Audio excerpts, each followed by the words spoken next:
Hi, everyone, and welcome to another NGWA Industry Connected video. Today I'm with DeLancey Davis, President of Headwater Companies, LLC, the wholly owned distribution segment of Franklin Electric. Welcome, DeLancey. Thanks for your time today. Thank you, Mike. Good to be here. You bet. Well, let's begin with the news of Headwater Companies acquiring Guycon Pumps and Equipment, Inc. at the end of 2020. What all went into that business decision, and what are your goals moving forward? A lot goes into any acquisition, a large one or a small one. A Guycon certainly was a large one. Really key for us that companies have to be well run. They have to be very good companies. We're not into reclamation projects. We really are focused on great people, people that are technically proficient and really passionate about the business. Headwater Companies is all about reinvesting in groundwater. So the core for us is to identify companies that share that vision and are in need of a succession option.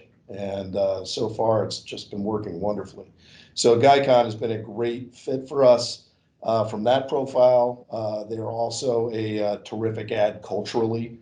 They really do fit right in with our group. And really looking forward, we're going to continue to reinvest in the business. It gives us an immediate footprint in municipal, commercial, industrial. Their Abernathy facility is going to be providing that capacity for all Headwater companies. And certainly the footprint in Texas is a great move for Headwater geographically. Texas is a fantastic market, a lot of great customers, great applications, great opportunities there, and we're looking forward to developing that. Great. Okay. And before looking ahead to 2021, can you share how Headwater Companies has helped its collection of distributors keep the supply chain moving during this COVID-19 coronavirus pandemic?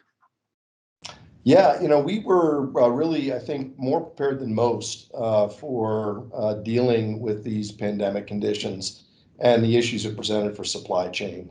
We are a very large wholesale distribution operation. We have quite a bit of inventory, but we've got really state-of-the-art systems around inventory management, inventory movement.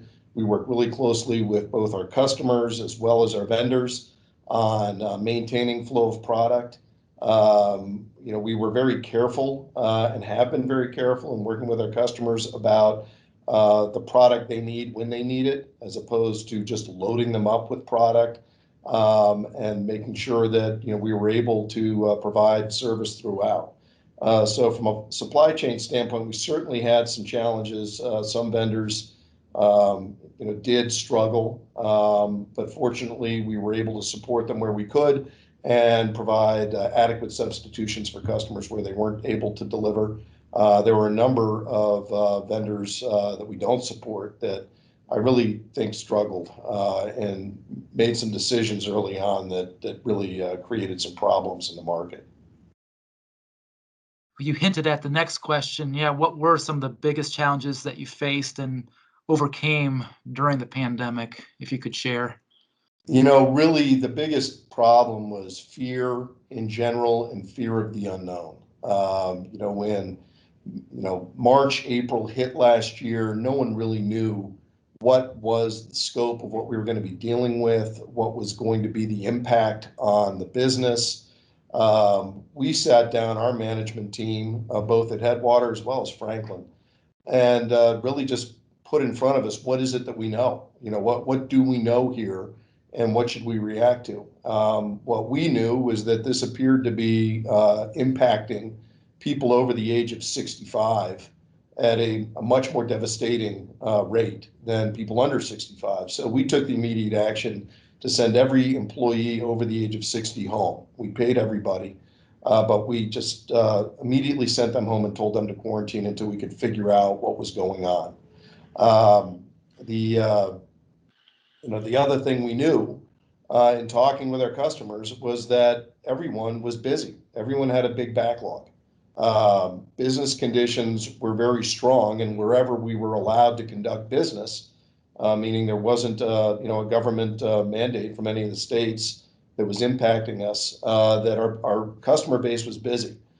They certainly needed help in making sure that they were operating in safe conditions and that we were operating with them, from a social distancing standpoint, that we were supporting their efforts there. But we worked through this very methodically with our customers, with our vendors, and said, look, as long as we can supply them in a way that keeps them safe and comfortable, it's going to be a good year. And we need to make sure that we keep our people safe, we keep our customers safe, that we provide good guidance to our vendors so that we can continue the flow of product through the channel. And related to the last question here, what adaptations has your company and its distributors made because of the pandemic that remain today and into the foreseeable future? Yeah, it's an interesting question. I would say we really don't have any adaptations that I see that are going to be permanent. We are following all the state, local, federal guidelines in all of our facilities and our operations around social distancing and COVID protocols. But once they go away, they're going to go away in our operations. We have, already put in place and made heavy investments in a variety of IT solutions that have been really dynamic help to our customers around inventory, around ordering, around their business management that allows them to conduct business with us virtually when that works. Those systems were all in place far before the pandemic. So it really helped us, once it hit.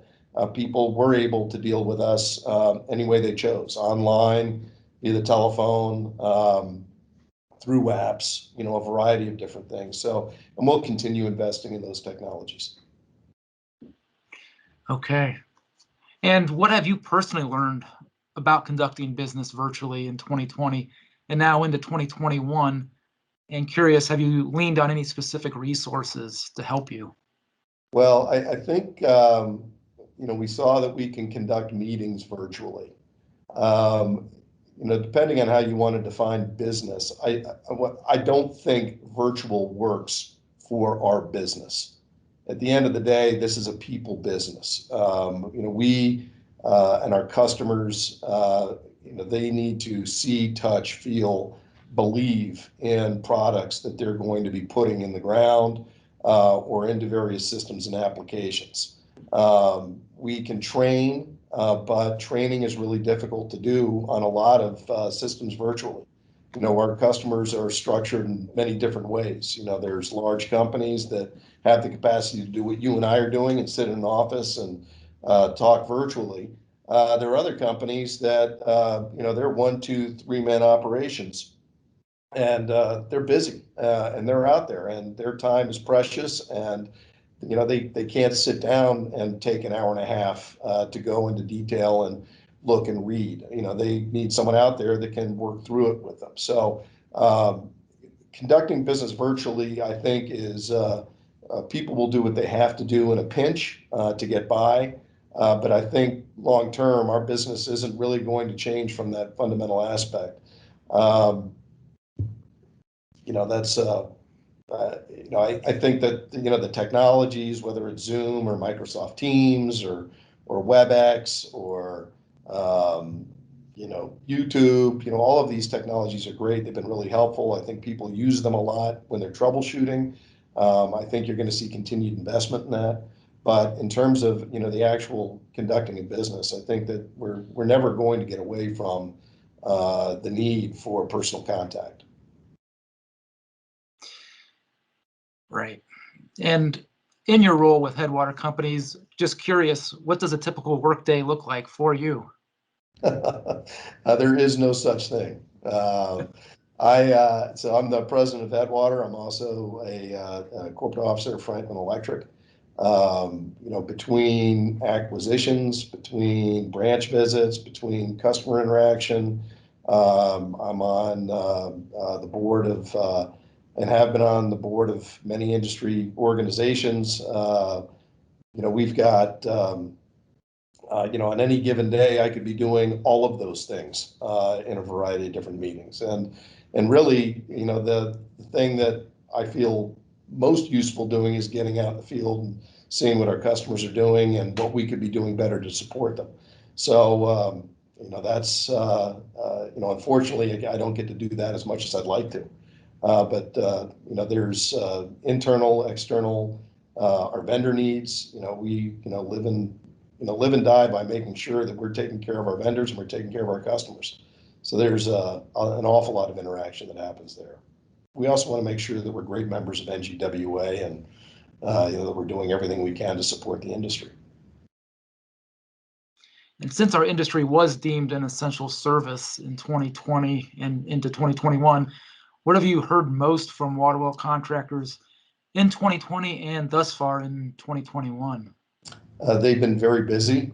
They have been scrambling to comply with all the various rules, regulations, restrictions. They're in desperate need of good help. There's been a real drain for a variety of reasons on the ability to get and maintain good help.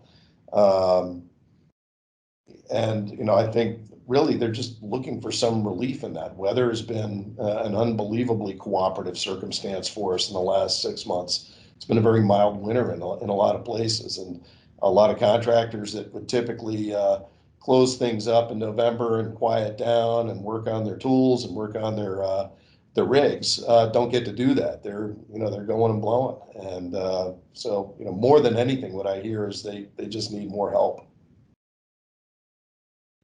Yeah. And lastly, what do you see on the horizon for Headwater Companies here in 2021?